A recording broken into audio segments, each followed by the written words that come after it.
Semear MS, oferecimento Hidráulica Ginter, manutenção de bombas e motores hidráulicos. Apoio Cooperplan, consultoria e planejamento agropecuário.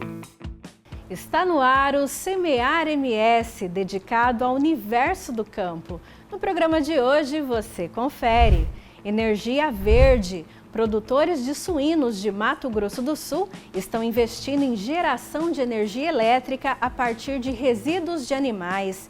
Essa fonte renovável gera uma economia de 60% na conta de luz das propriedades rurais.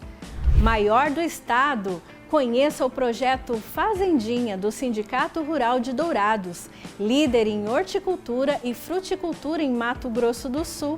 Em parceria com o Senar, Serviço Nacional de Aprendizagem Rural, o projeto oferece aos produtores rurais assessoria e acesso a novas tecnologias no campo, impulsionando a produtividade agrícola na região. Plantio de morangos. Veja como uma produtora rural mudou a vida da família após aceitar o desafio de cultivar a fruta não tão comum devido ao clima no interior de Mato Grosso do Sul. No bate-papo com o produtor, especialistas analisam como a irrigação pode ser uma importante ferramenta para driblar os efeitos do clima na safrinha do milho. E mais, conheça a história da Laís, uma avicultora que lidera a produção de mais de 600 mil frangos a cada 42 dias no inovador sistema Dark House em Itaporã. O Semear MS começa agora!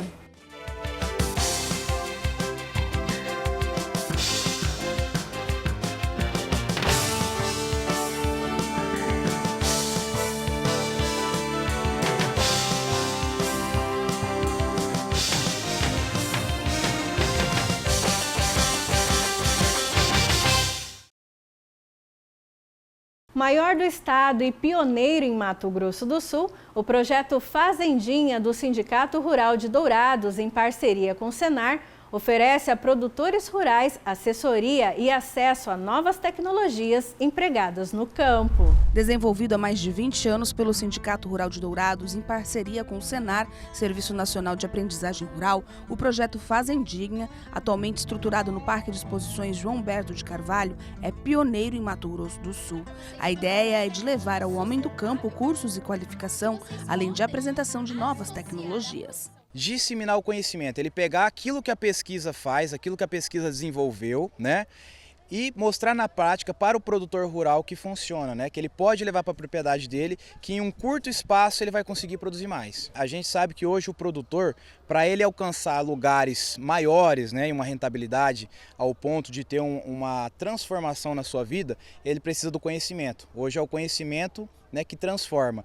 E então a gente proporciona esses conhecimentos de acordo com o setor de cada produtor para que ele consiga, né, avançar, né, produzir mais, né, ter um ganho maior na sua propriedade e dar uma qualidade de vida melhor para a sua família. Ao todo, no estado, o projeto atende pelo menos 8 mil produtores rurais dos mais diversos segmentos agrícolas. A ideia é mostrar essas tecnologias tanto para estudantes de escolas agrotécnicas como também ao homem do campo. E a apresentação pode ser empregada nos mais diversos setores da pecuária e agricultura, melhorando os resultados e, consequentemente, a renda na propriedade. Aqui a gente tem a parte de agricultura, né? A parte mais de frutas, né? Cultivo de mandioca, hortaliças em geral, e a parte pecuária tem a parte da ovinocultura, piscicultura, bovinocultura de corte de leite, né? Todos esses segmentos do Senar traz tecnologias para esses produtores, né? Aqui o projeto Fazendinha tem os núcleos que são práticos, né, para o produtor estar vendo, mas se ele quiser uma assistência técnica, né, um acompanhamento, o Senar hoje trabalha com 13 a 14 cadeias, né? Então tem técnicos da ovinocultura, da piscicultura, da horticultura, né, do leite, então ele consegue acessar essas tecnologias, essa assistência técnica por meio dessas cadeias, né, da assistência técnica do Senar. O seu Messias é um destes produtores. Em 15 hectares de terra, ele cultiva frutas e legumes que são comercializados em supermercados de Dourados e também distribuídos nas escolas para a merenda escolar. O carro-chefe do agricultor é o mamão e a banana. A banana e o mamão tá indo para a merenda escolar. Agora o quiabo, o maxixe, a abobrinha, essas coisas, aí é para o mercado. O limão também em Taiti vai para a merenda. Agora eu estou plantando abacaxi. Aí comecei a plantar milho verde também, para ver se vai mais além, né? Deus dá a saúde para nós ir em frente. Hoje o seu Messias tem aqui na fazenda dele pelo menos 10 tipos de cultivares, entre frutas e legumes. Os alimentos são de qualidade, graças a uma parceria que ele firmou há anos atrás com os técnicos do Senar. Antes do Senar, eu não sabia quase nada. E hoje a minha produção é muito alta, comparando com aquela produção que eu tinha antigamente, né? Hoje, até quando eu comecei no Senar, o Murilo, que é meu técnico, ele falou: Messias, a nossa meta é chegar aos R$4.000 por mês. E é uma meta muito alta. Tem dúvida em entrar para ser assistido pelo Senar, o projeto Fazendinha? Pode ir, porque eu consigo. É muito bom. Dentro da área do projeto Fazendinha são testados diversos tipos de culturas, hidroponias, técnicas de fruticultura, hortaliças, entre tantas outras. A tela de tutoramento é uma tela que veio do Israel, né? O Israel hoje é um país, né? uma região que são extremamente tecnológicos, né? Toda a tecnologia que vem que tem lá, né, a gente traz para o Brasil porque o pessoal lá, eles precisam comer, né? Lá o solo deles são arenoso, o calor é excedente, então eles têm que otimizar espaço.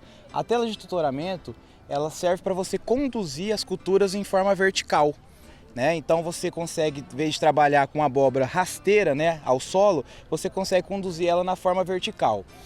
Qual que é a principal vantagem? As principais vantagens são: você facilita a colheita, o fruto sai mais limpo e o melhor de tudo, você consegue, num pequeno espaço, colocar mais plantas. Ou seja, se eu fosse colocar uma abóbora aqui no convencional, ela seria 2 metros um pé do outro. Como eu vou conduzir ela na vertical, tutorar ela na vertical, eu consigo conduzir ela a cada 60 centímetros uma planta da outra, né? Então eu consigo aumentar a população de plantas e aumentar, consequentemente, a produtividade. Quais são os tipos de cultivares que eu consigo aplicar essa técnica? Normalmente são da família Cucurbitáceas, né, que são pepino, abóbora, a vagem, né? Tem o pessoal usando tomate, tem pessoal usando também a ervilha. Então são plantas, maracujá, são plantas que você consegue ramificar, né, conduzir na forma vertical. Produtores de suínos de Mato Grosso do Sul estão investindo em geração de energia elétrica a partir de dejetos de animais. Essa fonte renovável chega a gerar uma economia de 60% na conta de luz das propriedades. Um exemplo de como alternativas sustentáveis, aplicadas de forma eficiente, podem ampliar a rentabilidade no campo. Em meio à Sinfonia Verde, característica do interior sul-mato-grossense, uma integração harmoniosa entre suinocultura, soja e milho, na propriedade de 65 hectares que seu Otávio tem na cidade de Itaporã. A lavoura se entrelaça à granja, que usa alta tecnologia para a produção de 12.000 animais para abate a cada 3 meses nesses 2 núcleos. Por aqui, nada é desperdiçado, tudo é aproveitado em uma sequência contínua de renovação. Em poucos meses, os sistemas de fertirrigação já instalados vão distribuir biofertilizantes nas lavouras. Para isso, vão usar uma estrutura que já está implantada e em pleno funcionamento, a de biodigestores, que a partir dos dejetos de suínos convertem gás metano em energia elétrica, um ciclo completo de sustentabilidade. Existem as válvulas de segurança que ali você estabiliza o balão, né, que é o balão, e a partir daí é que o gás sai suficiente, gera para os motores e transforma em energia. Aqui nós trabalhamos em média, cada motor, cada núcleo tem o seu motor e trabalha em torno de 15 a 18 horas por dia. Aqui praticamente dentro da minha propriedade, eu gerando a minha própria energia, praticamente é custo zero. E aí automaticamente aqui, com os 2 motores nos 2 núcleos, eu vou gerar em torno de 30 a 40 mil quilowatts mês. O uso de biodigestores pode levar a uma redução de pelo menos 60% na conta de energia elétrica, que consome uma fatia significativa do custeio das granjas. Ou seja, é uma fonte renovável que gera uma vantagem competitiva. Uma tecnologia que chamou a atenção da Sumas, a Associação Sul-Mato-Grossense de Suinocultores, que possui um programa para discutir a viabilidade de implantação dessa tecnologia. Hoje é uma coisa bastante difundida, todos sabem da importância, A questão econômica, para granjas que têm necessidade de consumo, onde tem muito alto consumo de energia, é um investimento que se paga muito facilmente. Já para outras granjas que não têm tanto consumo de energia, aí teria que ter outros caminhos para comercialização desse crédito que vai ser acumulado, né? Esse mercado também tem chamado a atenção das indústrias. Atualmente, 30% das propriedades de suinocultura integradas à seara, com potencial para a instalação de biodigestores, contam com equipamento. O Centro-Oeste concentra a maior parte dessas granjas que comercializam com o grupo JBS. Além da vantagem econômica, há ainda os impactos sociais e de biossegurança, como isolar os dejetos, diminuir a proliferação de vetores como moscas e os odores provenientes da produção de metano. Um investimento que também se estende às fábricas. A JBS já investiu globalmente mais de 220 milhões de reais em projetos de captura de biogás nas suas operações para a geração de energia em 14 fábricas nos Estados Unidos e Canadá, além de 9 unidades da Friboi no Brasil. Aqui no país, a implementação da captura de metano nessas instalações por meio do sistema de tratamento de efluentes tem possibilitado a retirada de mais de 80 mil metros cúbicos de biogás por dia. Essa energia limpa abastece caldeiras e é utilizada na produção de eletricidade nas unidades, além de ser vendida para empresas de gás. Seja nas fábricas ou nas granjas, essa geração a partir de uma fonte renovável ainda inclui a suinocultura em uma agenda de expansão, a demanda mundial por créditos de carbono, que tem o Brasil como potência para se tornar uma liderança global. Quando eu pego o biogás e queimo ele, transformo em CO2, eu reduzo 28 vezes o efeito poluente dele. Isso traz para nós a agenda de crédito carbono, né? Essa agenda de crédito carbono, ela permite esse volume de carbono ser comercializado no mercado de crédito carbono voluntário, agregando ainda mais uma fonte de renda para as propriedades.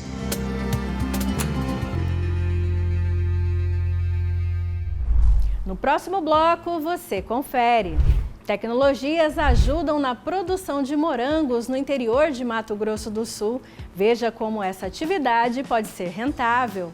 No quadro Paixão pelo Agro, conheça a história da Laís, uma avicultora que produz mais de 600 mil frangos a cada 42 dias no sistema Dark House em Itaporã. O Semear MS volta já!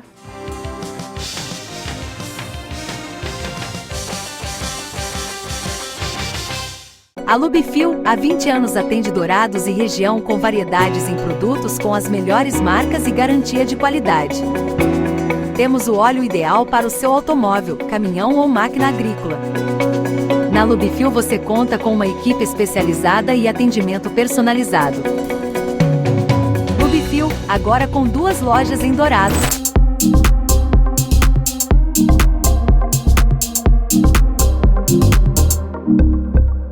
Com mais de 40 anos de experiência, a Hidráulica Guinter se destaca pela sua equipe altamente qualificada e pelo uso de técnicas e ferramentas modernas para oferecer diagnósticos ágeis e precisos. Nosso foco está na recuperação de equipamentos como hidro de colheitadeiras, pulverizadores e outros sistemas hidráulicos. Contamos com uma bancada equipada com sistema eletro-hidráulico para testes e regulagens de bombas e motores. Hidráulica Guinter, excelência em manutenção hidráulica.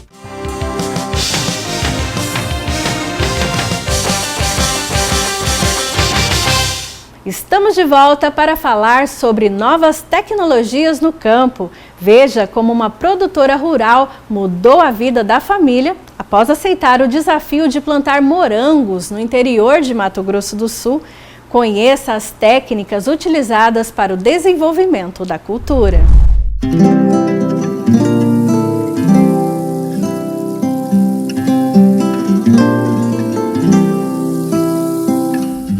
Com uma beleza de comer com os olhos e aquele misto de sabor docinho e levemente ácido.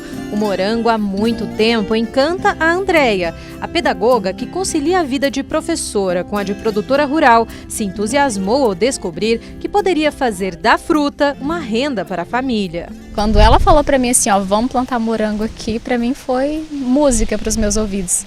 Era meu sonho produzir morango. Sempre plantei morango no vasinho, no canteiro, nunca consegui produzir morango. Quando essa ideia chegou para mim, eu fiquei realizada. Quem chegou com a ideia foi a Maria Fabiana do Senar, o Serviço Nacional de Aprendizagem Rural em Mato Grosso do Sul.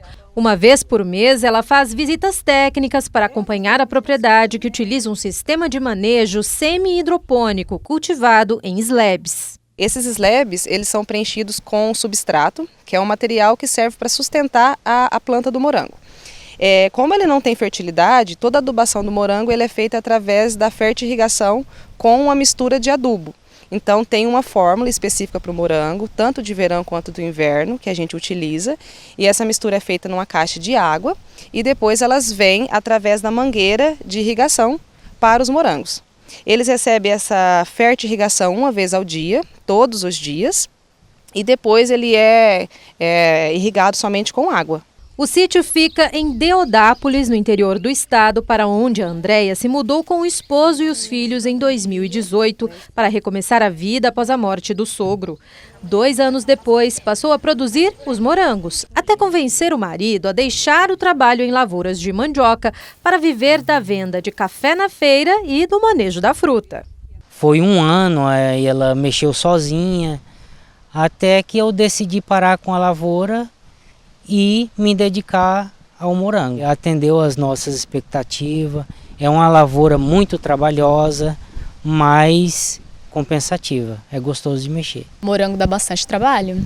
De manhãzinha já levanta fazer adubação, depois já faz limpeza, depois já faz colheita, embala, entrega. Então o morango assim, ele é bem delicado, então tem que fazer a produção, a colheita e já embalar e entregar. Se demorar a fazer a entrega, ele estraga. A gente não perde nada do morango. As bandejas a gente entrega no mercado, a gente vende para boleiro, para sorveteria. E o morango que não vai para a bandeja, eu produzo geleias. Eles começaram com 800 pés de morango. Hoje tem 3.500, estão quase prontos para atingir os 6.000 até março do próximo ano, com a meta de chegar a 10.000 pés. Todos já plantados com mudas feitas na propriedade. Um desafio não só para o casal, mas também para a técnica, já que o cultivo da fruta, que se desenvolve melhor em temperaturas baixas, não é comum em terras sul-mato-grossenses. Como é um cultivo pioneiro, onde eles iniciaram mesmo a produção de morangos aqui na região, então a gente faz adaptações diárias, vamos dizer assim. Nós fizemos a avaliação de algumas cultivares, baseado em características químicas, de precipitação, assim, de outros municípios com clima parecido, e fomos iniciando. A gente vai adequando a adubação, vai adequando o controle de pragas e doenças, sempre buscando práticas alternativas de manejo. Enquanto a produção aumenta, cresce também no coração da família o sonho de partilhar a rotina da vida no campo, transformando a propriedade rural também em um espaço para turismo rural. Um local onde visitantes vão poder colher o morango do pé e comer ao lado de boas companhias. Saborear uma geleia, fazer um piquenique, ter um café colonial, trazer a família para poder brincar aqui num parquinho, passar um dia de relax aqui no sítio, poder transmitir o nosso carinho, o nosso amor com a agricultura, que as pessoas possam sentir o que a gente já sente aqui, né? Esse amor pelo agro.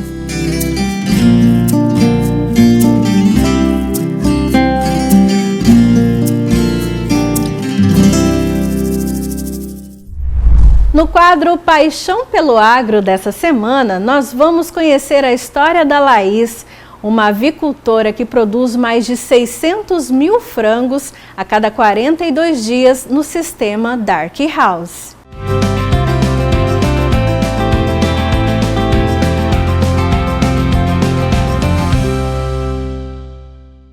De longe, os galpões são semelhantes aos tradicionais, utilizados em granjas que abrigam aves para engorda e comercialização. Mas o sistema aqui é diferenciado. Os frangos são todos criados com iluminação controlada. O sistema, conhecido como Dark House, foi implantado há 5 anos na propriedade desta engenheira de alimentos, que veio de Santa Catarina para empreender como produtora rural em Mato Grosso do Sul. A vinda para cá, ela foi um divisor de águas, assim, foi um momento bem diferente da nossa vida, né? Em 2015, eu ainda estava fazendo faculdade, o meu pai estava se aposentando, então ele decidiu vir para cá para começar um novo negócio, né? Já estava com tudo pronto, a granja já estava pronta em 2015. Quando ele e o meu tio decidiram empreender e fazer a granja, precisava alguém vir para administrar, precisava alguém estar aqui, né? O meu tio já tem negócios em Rio Verde, então ele não conseguia estar aqui, precisava alguém aqui, até porque o início é o mais difícil, né? A gente veio para cá de lá, não conhecia ninguém, não conhecia nada, não tinha experiência com granja, não tinha experiência com frango, com esse tipo de coisa. Então o meu pai, já mais maduro, veio para cá cuidar, ele com a minha mãe junto. Na época não tinha nem a casa aqui, então vinha para cá, não tinha nem onde tomar banho, não tinha onde preparar comida, não tinha a estrutura que a gente tem hoje, né? E foi uma decisão de, eu vou me aposentar e eu preciso fazer outra coisa, eu preciso começar alguma coisa nova, preciso fazer alguma coisa diferente. Laís, junto com um pai e um tio, toca 4 núcleos de aviários, totalizando 16 galpões. São pelo menos 35 mil pintinhos que, após cerca de 40 dias, estão prontos para o abate. E a rotina para manter a qualidade de vida das aves e, consequentemente, o produto final é bem rigorosa. Os aviários mais antigos, eles são chamados de convencional, né? O sistema de integração convencional, e o nosso é o Dark House, que veio aí já tem uns 10 anos, né? O Dark House, ele é o aviário com bastante ele é bem automatizado.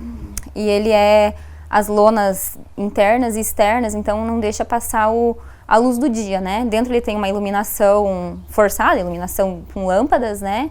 A lâmpada chama de mirizável, então conforme a idade do pintinho, você diminui a intensidade de luz, que aí você consegue controlar melhor a conversão alimentar, o horário que esse frango vai comer, o horário que esse frango vai dormir, para ele não ficar muito agitado, não ter risco. Então o sistema Dark House é essa automação, e principalmente a questão das lonas, né? De ter as lonas laterais escuras para não ter a luz do dia. Os primeiros anos aqui na granja foram desafiadores. A Laís e a família tiveram dificuldades para entender o sistema de produção e lidar com as exigências da cadeia de alimentos, especialmente no manejo de doenças e também no controle da alimentação das aves. Foi bem difícil no início, né? A cultura que tinha de trabalho de aviário era muito essa questão braçal, eram pessoas assim mais simples e que também não sabiam mexer muito bem com o aviário Dark no início. Então todo mundo teve que aprender um pouco junto. Mas a trajetória da Laís até aqui só foi possível por causa dos momentos vividos durante a infância e a juventude, com os avós que tinham uma pequena propriedade rural. Em 2015, os pais decidiram sair de Videira e tocar a vida em Dourados. A Laís ainda ficou um tempo para terminar a faculdade de engenharia de alimentos, o que facilitou a vida no universo do agronegócio. Eu comecei, na verdade, a primeira ação que eu fiz dentro da granja, além de procurar funcionários capacitados e com responsabilidade e com experiência, foi a gente começar a implementar uma planilha para controlar a conversão desses frangos. Então a gente acompanha bem de perto o peso semanal, quanto que pesa, quanto que morreu. E a gente faz o acompanhamento dos custos, mas isso desde o início, né? A minha mãe já fazia isso junto com meu pai. Tem um livro caixa, tudo que é gasto, entradas e saídas, a gente tem quanto que deu o resultado, se está dentro do esperado, se não está. Hoje, analisando tudo o que passou e todo o trabalho que já desenvolveu dentro do agronegócio, a Laís tem orgulho e a certeza de que muito aprendizado ainda está por vir. No próximo bloco tem bate-papo com o produtor.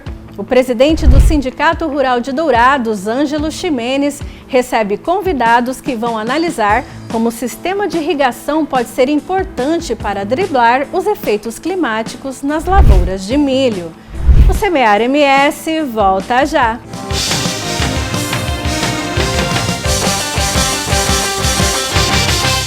Com mais de 40 anos de experiência, a Hidráulica Ginter se destaca pela sua equipe altamente qualificada e pelo uso de técnicas e ferramentas modernas para oferecer diagnósticos ágeis e precisos. Nosso foco está na recuperação de equipamentos como hidro de colheitadeiras, pulverizadores e outros sistemas hidráulicos. Contamos com uma bancada equipada com sistema eletrohidráulico para testes e regulagens de bombas e motores. Hidráulica Ginter, excelência em manutenção hidráulica. A Lubifil há 20 anos atende Dourados e região com variedades em produtos com as melhores marcas e garantia de qualidade. Temos o óleo ideal para o seu automóvel, caminhão ou máquina agrícola. Na Lubifil você conta com uma equipe especializada e atendimento personalizado. Lubifil, agora com 2 lojas em Dourados.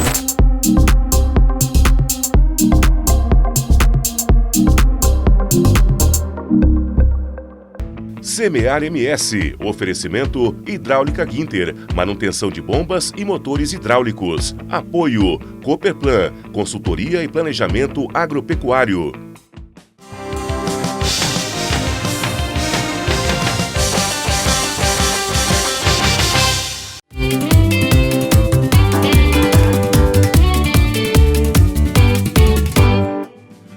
Olá, seja bem-vindo ao bate-papo com o produtor. O tema de hoje é irrigação e clima. Estratégia para as culturas anuais e também as culturas perenes. E para o tema de hoje, nós convidamos 2 autoridades no assunto.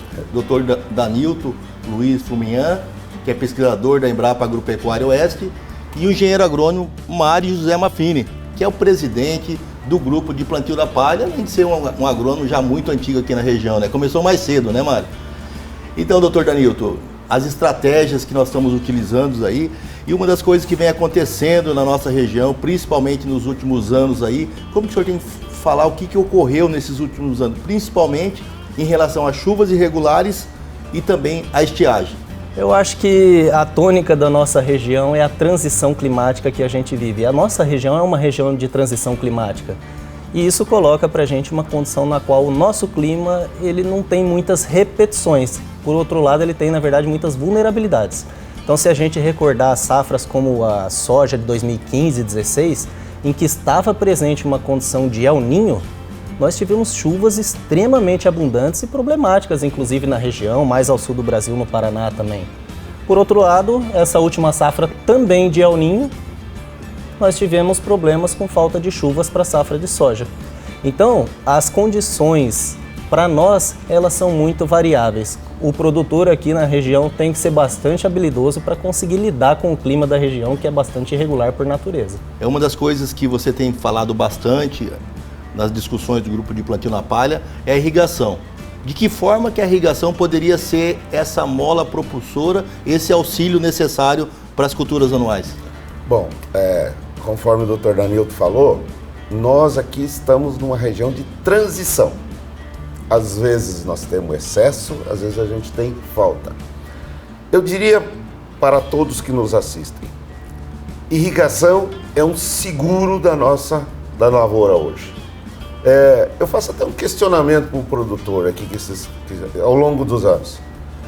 O produtor hoje ele faz agricultura de precisão, ele coloca fertilizantes, sementes, tudo na dose correta para ter uma estimativa de produtividade. Por exemplo, agricultura de precisão hoje, ele faz uma lavoura, falando em soja, 60 sacas de soja por hectare. Isso é perfeitamente planejável, desde que chova.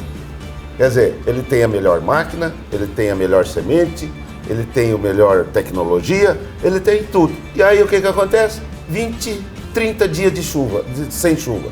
Lá se foi todo o planejamento do ano.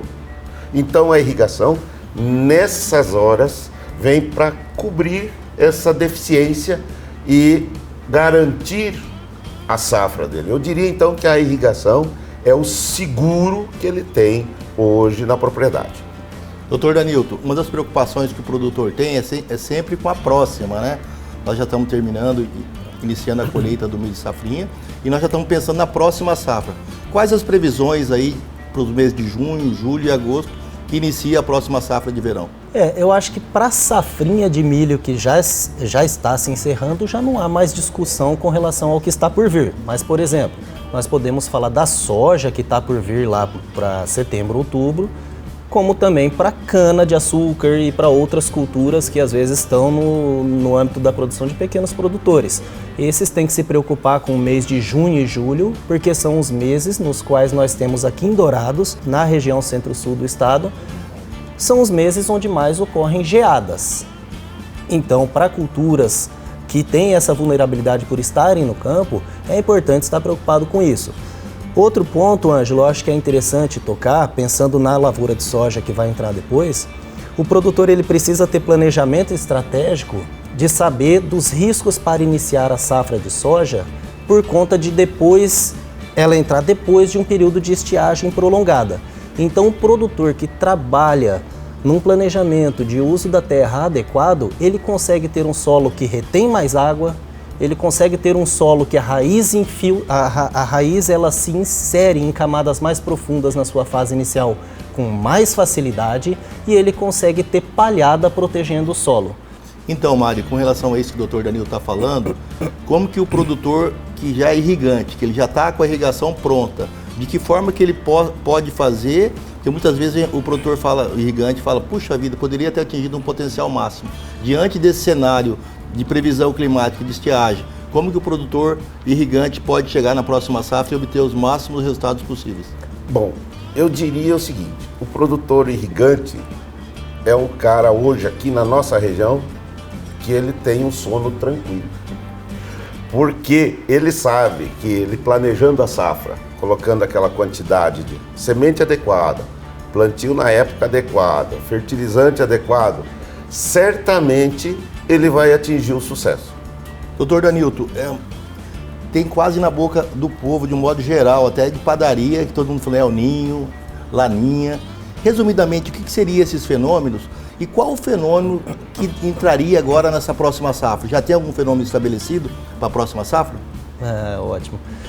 São dois fenômenos opostos, mas ambos dizem respeito a uma mesma questão, que são as temperaturas da água do Oceano Pacífico Equatorial. Quando essas águas próximo aqui à costa da América do Sul estão mais frias do que o normal, elas estão lá na Ásia mais quentes. Então, quando aqui estão mais frias, a gente chama isso de laninha. Temperaturas frias no oceano, nessa temperatura superficial. Que é a menina, né? Que é a menina. O fenômeno oposto, que na verdade é o originário dessa discussão toda, tudo começa com El Ninho. E diz respeito a essas águas estarem mais quentes. E isso a gente precisa entender de uma forma bem simplista que oceano e atmosfera estão extremamente conectados. Então mudanças como essas da temperatura da superfície do mar impactam a atmosfera no globo terrestre como um todo. A grosso modo, por exemplo, em anos de El Ninho, que é o que a gente estava vivenciando agora e que normalmente são de duração mais curta, a gente tem excesso de chuvas no sul do Brasil. É o que tem acontecido, inclusive agora no final da estação das chuvas e início das secas. Ô Mário, os produtores têm ido muito atrás da irrigação. Você foi claramente dizendo que quem é irrigante dorme mais tranquilo que o não irrigante. E dessas tecnologias de irrigação que tem no mercado, quais que os produtores deveriam adotar? Tem uma específica para a nossa região? Irrigar é ter sono tranquilo. Vamos partir desse princípio. Esses números eu não conhecia. 50% de perdas na soja, 60% de perdas no milho safrinha. Vocês imaginam vocês começarem um empreendimento e já saber que tem 50% de chance de dar certo e 50% de chance de dar errado, ou seja, ter perdas.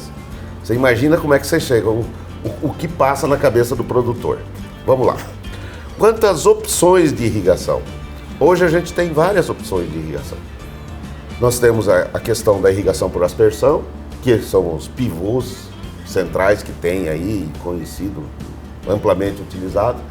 E agora, mais recentemente, a gente tem a irrigação por gotejo subterrâneo, subsuperficial, que é dita. Essa é uma tecnologia diferenciada, onde as ferramentas são mais, mensuráveis. Irrigação também é menstrual, mas o gotejo subsuperficial, você tem o controle na palma da mão. Mário, e é uma tecnologia que hoje está muito avançada, né? Equipamentos como pivô central, mais ainda a irrigação por gotejamento subsuperfície, aplica água com uma eficiência impressionante. Praticamente cada gota que é retirada do corpo hídrico é deixada lá no solo para ser utilizada pela planta. Praticamente não tem desperdícios, é muito eficiente, é muito eficiente. Eu tive a oportunidade de 3 vezes para Israel, né, Dr. Danilton, e lá as precipitações são muito mais menores que no nosso país, estado, né, em outras regiões, e lá você não vê uma planta que não seja verde, né? Exato. Mas com relação aos irrigantes, nós sabemos que eles têm um potencial de sucesso muito maior que o não irrigante.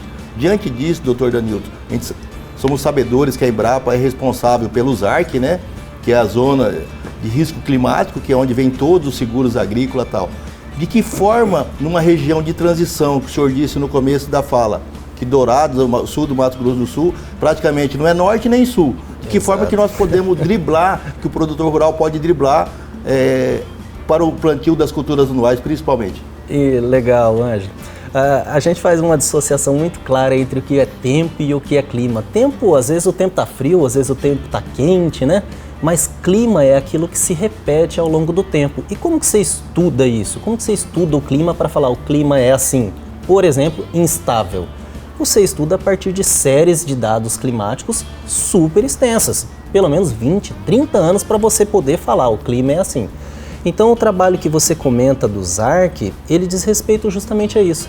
A Embrapa coordena tecnicamente esse trabalho no Brasil, que cruza mapas de solos, que cruza bancos de dados climáticos e que tem as informações de plantas já muito estudadas no Brasil, junta tudo isso para poder falar para cada município do Brasil, em cada época, qual que é a época mais favorável e a menos adequada para se fazer semeaduras. Por que isso? Porque, olha, se eu conheço o clima, eu sei se realmente eu posso semear naquela época ou não. Não aderir ao zoneamento agrícola de risco climático, que é o ZARC, é um tiro no pé.